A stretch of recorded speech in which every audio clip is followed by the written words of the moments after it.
Hello' everyone, animal হাজবেণ্ডাৰী আৰু veterinary ডিপাৰ্টমেণ্টৰ নতুনকৈ পদ মুকলি হৈছে 2026-27 চনৰ। এইটো কি পোষ্ট ওলাইছে, কি এলিজিবিলিটি ক্ৰাইটেৰিয়া আছে, এইটোৰ বিষয়ে আজি এই ভিডিঅ'ত ক'ম সকলোখিনি। আপোনালোকে সম্পূৰ্ণকৈ এই ভিডিঅ'টো চাব। এই পোষ্টটোৰ নাম হ'ল ভেটেৰিনেৰী ফিল্ড এছিষ্টেণ্ট VFA। ইয়াৰ যি পোষ্ট আছে এইটো 200 পোষ্ট আছে।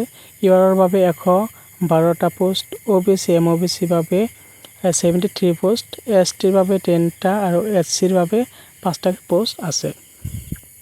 ইয়াৰ এলিজিবিলিটি ক্ৰাইটেৰিয়াৰ বিষয়ে যদি ক'বলৈ যাওঁ, আমি HS উইথ চায়েন্সত আপুনি পঢ়া হ'ব লাগিব।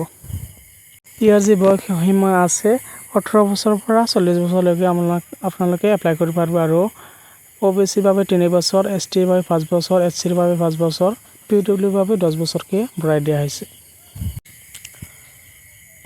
যদি আমি স্ক্ৰল কৰোঁ, আপোনালোকে দেখা পাব যে ইয়াতে লিখা আছে, সুন্দৰভাৱে লিখা আছে যে উইথ বায়'লজি ছাবজেক্ট ফ্ৰম অনি ৰিকমেণ্ড কাউন্সিল বা ইউনিভাৰ্চিটিৰ পৰা আপোনালোকে বায়'লজি ছাবজেক্টটো আপোনালোকে থাকিব লাগিব, ছায়েন্সত হ'ব লাগে।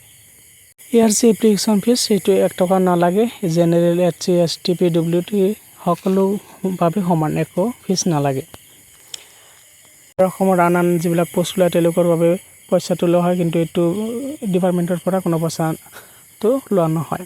যদি আমি এক্সামৰ কথা ক'ব যাওঁ, তেতিয়াহ'লে কি বিষয়ত এক্সাম হ'ব, আমি ফাৰ্ষ্টতে হ'ব আপোনাৰ ভাইভা বা ৰাইটিং টেষ্ট, আমাৰ বেষ্ট ৰাইটিং টেষ্ট।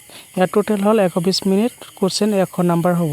ইয়াতে যদি আমি ছাবজেক্ট ক'ব যাওঁ, বায়'লজি, কেমিষ্ট্ৰি, ফিজিক্স, জেনেৰেল এৱাৰেঞ্চ, সেইটো বায়'লজি 40, কেমিষ্ট্ৰি 20, ফিজিক্স 20 আৰু জেনেৰেল এৱাৰেঞ্চ যিটো সেইটো 20, টোটেল হ'ল 100 নম্বৰৰ পৰীক্ষা হ'ব। আৰু এটা কথা কওঁ, যদি আপোনালোকে এইটো পৰীক্ষা পাছ কৰে তেতিয়াহ'লে আপোনালোকে মেণ্ডেটৰী 1 ইয়াৰ্ছ ট্ৰেইনিং, তেতিয়াহে আপোনালোকে 1 বছৰ ট্ৰেইনিং কৰিব লাগিব, তেতিয়াহে এইটো চাকৰিত আপোনালোকে লাষ্টত জইন কৰিব পাৰিব।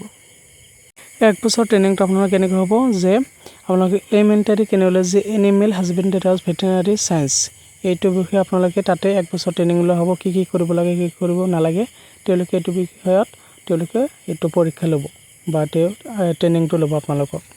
ইয়াৰ যি এপ্লাই কৰা ডেটটো হ'ল 3/9/2026 চনৰ পৰা ষ্টাৰ্ট কৰি লাষ্ট ডেট হ'ল 23/9/2026 চনত এইটো এপ্লাই লাষ্ট ডেট।